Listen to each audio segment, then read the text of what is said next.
Hello students, I am Rohitash Singh Chauhan and I am here for discussing on the topic of diffusion and oxidation. Within this topic we are having diffusion in SiO2.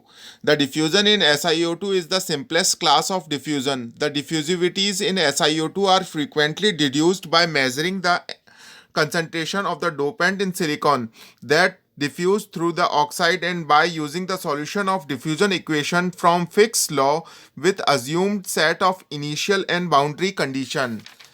Now, there are various techniques for measuring the diffusivity in SiO2. SIMS technique, it stands for secondary ion mass spectrometry.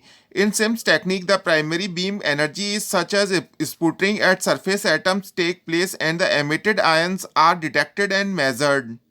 The method is extremely sensitive one and can detect surface ions in the range of 10 raised to power 14 or 10 raised to power 15 atoms per centimeter cube. RBS technique. RBS stands for Rutherford backscattering. In this technique, light He ions are used to bombard the target at relatively high energy, typically in the range of MeV. Here, the ions penetrate significant distance before being scattered by target nuclei, and the backscattered ions are detected. Third one is BTS test.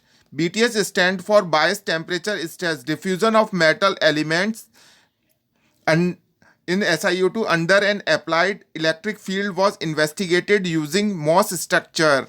This method is called bias transfer temperature stress test.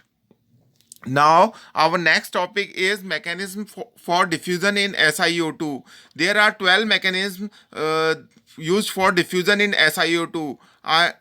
I have given the name of 12 mechanism as exchange mechanism, ring mechanism, interstitial mechanism, vacancy, substitutional, Crodion, interstitially, divacancy, relaxation, dislocation pipe diffusion, grain boundary diffusion, surface diffusion mechanism. You have to remember the name of these 12 mechanisms as question arises in university that name the various kind of mechanism for diffusion in SiO2.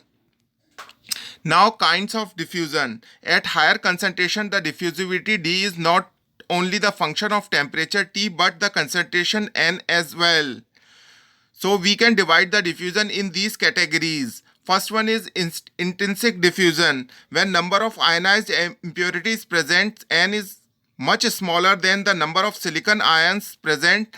Uh, Intrinsic concentration, it can be assumed that the dopant ions play a negligible role and D can be assumed constant under isothermal condition. Extrinsic diffusion, when N becomes comparable or larger than intrinsic concentration, the drift current due to ions cannot be ignored and D becomes a function of N. The impurity concentration, this is termed as extrinsic diffusion.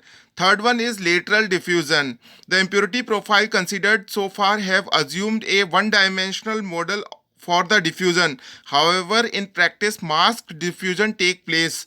Far from the mask edge, the one-dimensional model continues to remain valid. But near the mask edge, the one-dimensional approach is no longer valid and a two or three-dimensional solution to the diffusion equation is required. This is called lateral diffusion. Now we are having some important parameters related to diffusion in SiO2. First one is surface concentration. This pertains to the concentration of the diffusing impurity at the wafer surface. The second one is dose. This parameter is particularly useful in the analysis of doping profiles and gives the total quantity of dopant present per unit area of wafer. Now we are having junction depth. In modern silicon technology, most processes are planar and the impurities are usually introduced from the front side of the wafer, which is termed as junction depth. So this is all about the diffusion in SiO2. Thank you.